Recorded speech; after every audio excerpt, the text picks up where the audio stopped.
चलिए अगला, जैसे आप लोग देख रहे हैं क्या लिखा हुआ है, राष्ट्रीय गोकुल मिशन।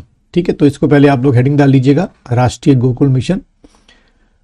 तो देखो ये मिशन का कॉन्सेप्ट क्या है। पहला पॉइंट अगर देखें, ministry of fisheries, animal husbandry and dairy highlighted the role of राष्ट्रीय Gokul mission in the conservation of indigenous bovine breeds and enhancement of milk production। ठीक है, तो ये न्यूज़ में इसलिए रहा कि 2024 में ये जो आपका मिशन है, यानी कि राष्ट्रीय गोकुल मिशन जो है, इसको रिव्यू किया गया है और इसका इंपॉर्टेंस जो है वो डिस्कस किया गया है। ठीक है, तो इस वजह से ये न्यूज़ में आ गया। अब यहां से क्वेश्चन कैसे आ सकता है कि पहला, ये जो मिशन है शुरू कब किया, तो मैंने यहां पे लिखा है आरजीएम यानी कि राष्ट्रीय Gokul mission was launched in 2014 for the development and conservation of indigenous bovine breeds. ठीक है, क्योंकि हमारे यहाँ भी बहुत सारी ऐसी काऊ और बुफेलो की ब्रीड्स है जिनका जो मिल्क प्रोडक्शन है वो काफी अच्छा है, not comparing to the foreign breeds, लेकिन तब भी बहुत अच्छा है। तो पहला क्वेश्चन कब शुरू किया गया, 2014 में शुरू किया गया। ठीक है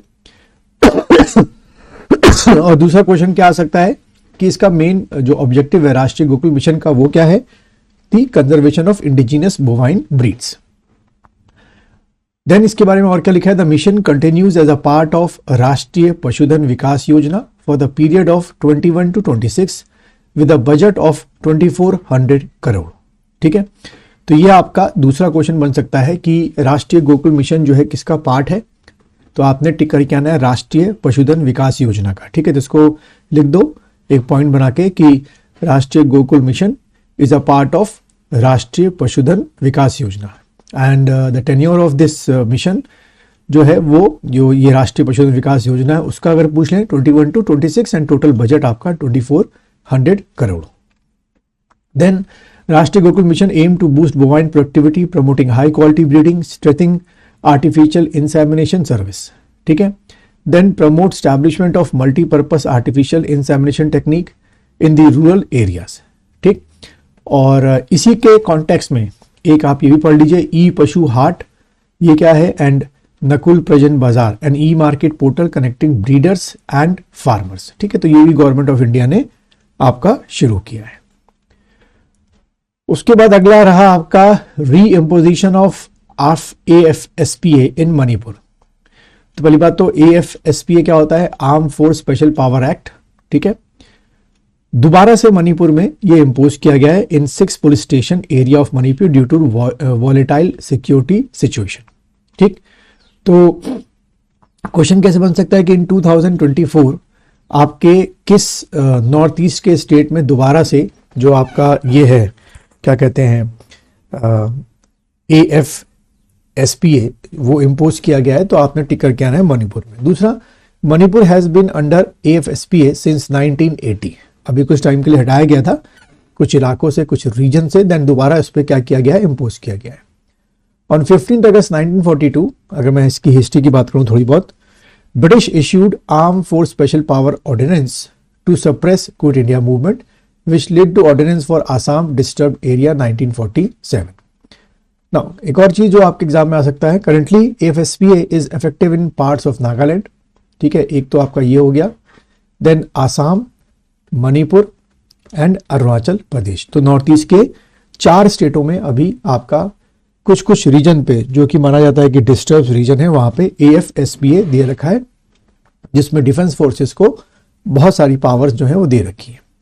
नाउ अब ये आता है कि ये डिक्लेयर कौन करता है, FECA नोटिफाई कौन करता है, तो governor of a state AFSPA notify कर सकता है, एडमिनिस्ट्रेटर ऑफ अ UT जो है वो इसको नोटिफाई कर सकते हैं, और MHA यानी कि जो हमारी होम मिनिस्ट्री है वो इसको क्या कर सकते हैं, नोटिफाई कर सकते हैं। अगला देखेंगे आपका क्या है, ब्रेन रॉट। ये आपका रहा न्यूज में, क्यों, तो brain rot has been declared Oxford word of the year. ठीक है, तो एग्जाम में आया कि Oxford word of the year 2024 किसको डिक्लेयर किया गया है, तो ब्रेन रॉट को डिक्लेयर किया गया है, followed by public vote with 37,000 participant. ठीक है, तो ये याद करने की जरूरत नहीं है। ब्रेन रॉट का मीनिंग क्या है, a decline in mental health due to excessive consumption of trivial content. ठीक है, ये ट्रिवियल कंटेंट, खासतौर पे जो आपका सोशल, जो आपका मीडिया में जो कंटेंट आप देखते हैं उसको लेकर। अगला जैसे आप देख रहे हैं क्या लिखा हुआ है, डीएनए प्रोफाइलिंग क्या होता है, ये भी बहुत न्यूज में रहता है किसी ना किसी वजह से। नाउ डीएनए प्रोफाइलिंग और डीएनए फिंगरप्रिंटिंग एक ही बात हो गई, यानी कि डीएनए प्रोफाइलिंग का एक और नाम क्या हो गया, डीएनए फिंगरप्रिंटिंग आपका हो गया। Identify individual by analysing unique regions of their DNA. ठीक है, ये यूनिक रीजन जो रीजन्स होते हैं डीएनए के अंदर सब में यूनिक होते हैं, किसी में भी आइडेंटिकल नहीं होंगे ट्विंस को छोड़ के, वही आगे चीज में बताई है।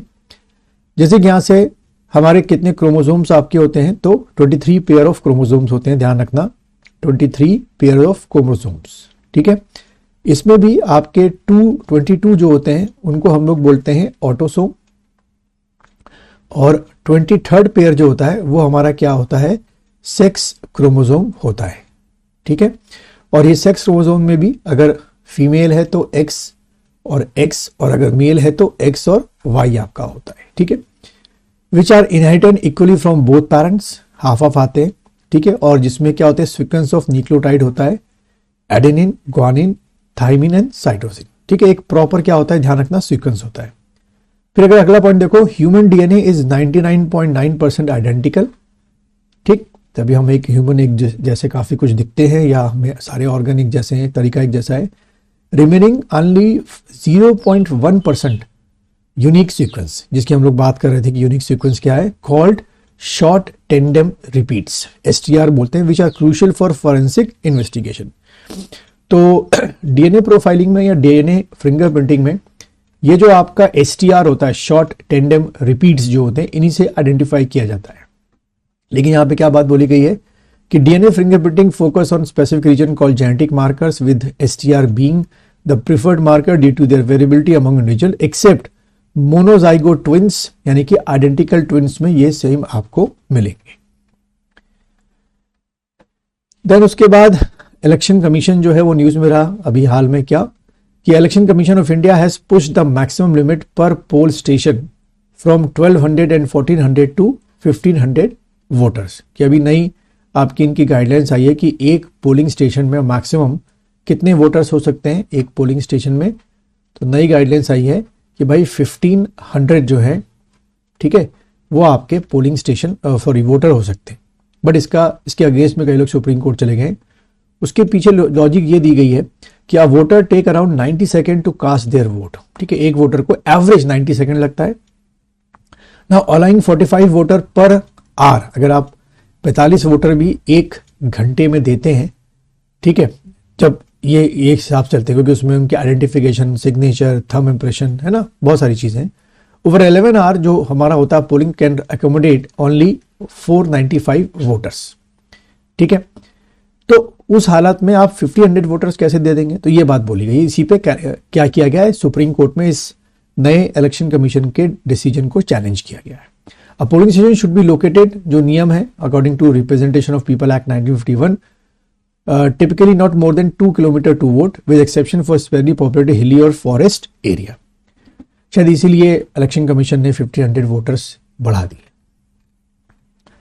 अब आते हैं अगला हम लोग क्या, biomedical waste management in India पे। ठीक है, ये क्या चीजें देख लेते हैं। तो बायोमेडिकल वेस्ट क्या होता है, a human and animal anatomical waste, जो उनके पार्ट्स होते हैं, ब्लड होता है ना, वो चीजें, along with treatment apparatus such as needle, syringe, और इनको जो पट्टियां आपकी होती हैं, ये सब चीजें। Options for managing biomedical waste include incineration हो गया, प्लाज्मा पायरोलिसिस हो गया, डीप ब्यूरल हो गया, ऑटोक्लेविंग हो गया, रिसाइकलिंग हो गया। ठीक है, लेकिन ये भी बहुत ही प्रिकॉशंस के साथ करने होते हैं। एज ऑफ 20 इंडिया जनरेट कितना, 774 ton of biomedical waste per day. ये बहुत बड़ा आपका पॉपुलेशन है कि हर दिन जो है पूरे भारत से 774 टन ऑफ बायोमेडिकल वेस्ट बाहर निकलता है, सिरिंज, पट्टियां, है ना, नीडल्स। तो उसको हमको यही प्रोसेस के थ्रू प्लाज्मा पायरोलाइसिस हो गया, डीप ब्यूरल हो गया, ऑटोक्लेविंग हो गया, ठीक करना होता है। अगर हम देखें कि अभी हमारे पास जो प्रोविजंस है बायोमेडिकल वेस्ट को लेकर, वो क्या क्या है। Biomedical waste management rule 2016, hazardous and other waste rule 2016 and Basel convention 1992। Now bio waste जो होते हैं उनको क्लासिफाइड 4 कैटेगरी में किया गया, ये भी कई बार आपसे पूछ सकते हैं। पहला क्या है, रेड बिन, जिसमें हम लोग क्या रखते हैं, बॉटल्स और सिरिंज को रखते हैं। येलो बिन जो है आपका, जिसमें कॉटन, बैंडेज, प्लासेंटा या ह्यूमन जो आपके ऑर्गन्स होते हैं, ठीक है, ह्यूमन ऑर्गन्स जो आपके होते हैं उसको इसके अंदर रखते हैं। Blue been for glass bottles like discarded medicine, ठीक है, एंड ब्लैक बिन जो है निडल्स विदाउट सिरिंजेस और मेटल आर्टिकल्स। तो ये आपको वीडियो को पॉज करके इसको लिख लो, ये आपके एग्जाम में पूछा जा सकता है। उसके बाद आपका ECDNA जो है किसी वजह से न्यूज में रहा, तो इसका फुल फॉर्म क्या है, एक्स्ट्रा क्रोमोसोमल DNA, ठीक है, पहले तो ये हेडिंग डाल लो। और इसमें देखो पहला पॉइंट क्या लिखोगे, extra chromosomal DNA is a small circular genetic fragment, ठीक है, कैसा होगा, सर्कुलर आपका होगा, found in the cancer cell, ठीक है, जहां जहां जिसकी बॉडी में कैंसर सेल डेवलप होते हैं उस सेल के अंदर ECDNA बनना शुरू हो जाते हैं। It enhance oncogenic expression contributing the tumour growth, resist against chemotherapy treatment, ठीक है। तो यही वो रीजन है जिससे कैंसर सेल को बढ़ावा मिलता है, इस एक्स्ट्रा क्रोमोसोमल DNA। और फिर जो लोग आपकी अपनी क्या कीमोथेरेपी कराते हैं उस पर भी जल्दी असर नहीं करता, क्योंकि ये ECDNA हमेशा परेशान करता है। ब्रोकन DNA में form a circular leading to ECDNA like chromosome DNA, ठीक है, is also developing resistance to treatment like chemotherapy. तो क्वेश्चन कैसे बन सकता है कि जो कैंसर पेशेंट होते हैं जब कीमोथेरेपी अपनी कराते हैं या कोई और भी ट्रीटमेंट कैंसर का कराते हैं, तो कौन से क्रोमोसोम बीच में हर्डल करते हैं, तो आपने टिक करके आना ECDNA या एक्स्ट्रा क्रोमोसोमल DNA। या क्वेश्चन पूछेगा कि एक्स्ट्रा क्रोमोसोमल DNA किस सेल में मिलते हैं, तो आपने टिक करके आना है कैंसर सेल में मिलते हैं। अगला आपका है, नेक्स्ट देखिएगा, नेशनल अचीवमेंट सर्वे NAS 2024, ठीक है, क्या चीज है, approx 23 lakh student participate coming from 88,000 schools across 732 districts in 36 states and UT.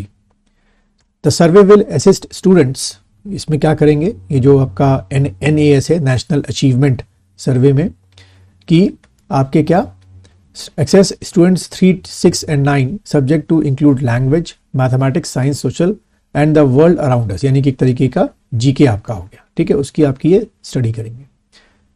Then test will conclude 23 languages, 23 languages में ये आपका क्या होगा, टेस्ट होगा, such as Hindi, English, Tamil, खैर ये याद करने की जरूरत नहीं है, 23 लैंग्वेज पर ध्यान रखना कि ये जो आपका NAS का टेस्ट होगा कितनी लैंग्वेज में होगा, 23 लैंग्वेजेस में होगा आपका। Then aim is to evaluate student learning level at foundational, preparatory and middle stages.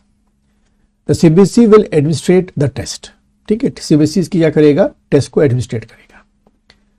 Then अगला न्यूज आपकी रही ये लेख की, आस्था मुदी लेख। अब ये न्यूज में क्यों रहा 24 में, तो देखो क्या लिखा हुआ है, स्टेट लेवल मॉनिटरिंग कमेटी इन केरला। तो एक आपका क्वेश्चन यहां से बन जाएगा MCQ की, जो आस्था मुदी लेक है वो किस स्टेट में पड़ती है, तो केरला में पड़ती है। Appointed NGT has recommended urgent project to prevent illegal discharge of bio waste into Ashtamudi lake, ठीक है। तो क्यों, क्योंकि जितना आप ज्यादा बायो वेस्ट किसी लेक में डालेंगे वहां पे क्या होगा, आपकी एल्गी ब्लूम होगा और पूरा वहां का एक्वेटिक लाइफ क्या हो जाएगी, मर जाएगी, जो कि यहां पे हो रहा है कि presence of an excessive algae Bloom. It has a unique 8 armed shaped and is fed by, जो ये आपकी अष्टमुडी लेक है तभी इसका नाम अष्ट मतलब 8 रखा गया है। और इसमें कौन कौन सी आपकी रिवर है, कलाडी रिवर आती है, eventually drain into the Arabian sea. तो ये आपसे पूछा जा सकता है, ठीक है। अगला जैसे आप देख रहे हैं क्या लिखा हुआ है, इंटरनेशनल चीता डे।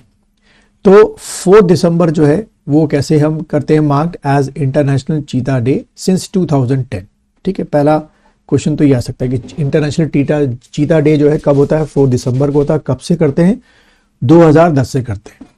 और यहाँ पे थोड़ा सा हिस्ट्री बताया गया इसकी कि American zoologist doctor Laurie Marker was the founder of cheetah conservation fund in 1991, designated his day in honor of Khayam, a cheetah she raised, ठीक है। तो ये जो 4 आपका दिसंबर तय किया वो खयाम के ऑनर में तय किया गया था, जिसको जो ये जूलॉजिस्ट थे डॉक्टर मार्कर, उन्होंने ब्रॉट अप किया था। चीता जिसका जूलॉजिकल नेम होता है Acinonyx jubatus, are part of Felidae family and are among the oldest what big cat species with their ancestor dating back 5 million years ago to Miocene era. Found in parts of Africa and Asia, ठीक है, Africa और Asia में मिलते हैं. Namibia has a world largest population of चीता. ठीक है, ये भी पूछ सकते हैं कि वर्ल्ड लार्जेस्ट पॉपुलेशन कहाँ की होगी, किसकी है, कहाँ पर है, नामीबिया, अफ्रीका में है. तो अंडर द चीता री introduction project 8 cheetah has been introduce या ट्रांसफर या translocate from Namibia to India. और इंडिया में कहाँ लेके आए पूछ सकते हैं, Kuno national park MP.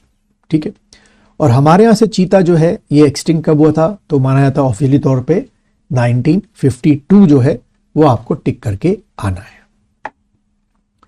Next एक और देख लेते हैं हम लोग. ये वाला न्यूज आपका, प्रधानमंत्री Ayushman Bharat health infrastructure mission यानी कि पीएम अभीम.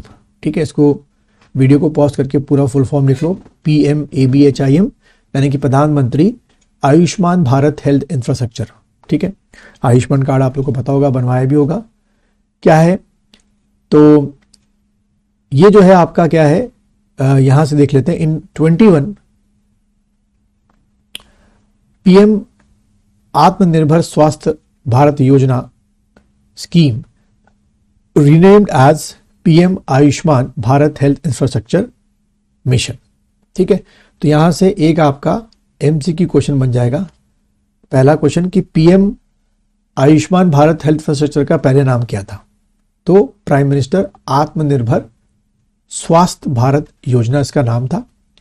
और 21 में इसका नाम जो है क्या कर दिया गया, पीएम अभीम कर दिया गया. ठीक है, और was announced 21 with an outlay of 64,000 crore over 6 years. अभी चल ही रहा है हमारा. इसमें करेंगे aim to strengthen India's health care infrastructure. जो बिल्डिंग्स होती हैं ऑल लेवल, जो हमारे अस्पताल होते हैं, जो क्या होते हैं, गवर्नमेंट हॉस्पिटल्स प्राइमरी लेवल पे होते हैं, सेकेंडरी और टर्चरी, तो वहां पर जो इंफ्रास्ट्रक्चर है उसको प्रमोट किया जा रहा है. जैसे कि क्या लिखा हुआ है, 11,000 क्या बनाए जा रहे हैं या बनाए जा चुके हैं आपके urban health and wellness centre. उसके बाद 17,000 Ayushman Arogya Mandir in rural area. Then 3,000 approx public health units, 730 district integrated public health labs बनाई गई हैं जिसमें बहुत ही सस्ते दरों में टेस्ट आपके होते हैं. And 602 critical care hospital blocks in district with 5 lakh population. हर 5 लाख पर एक ये क्रिटिकल केयर हॉस्पिटल ब्लॉक जो है वो बना होगा.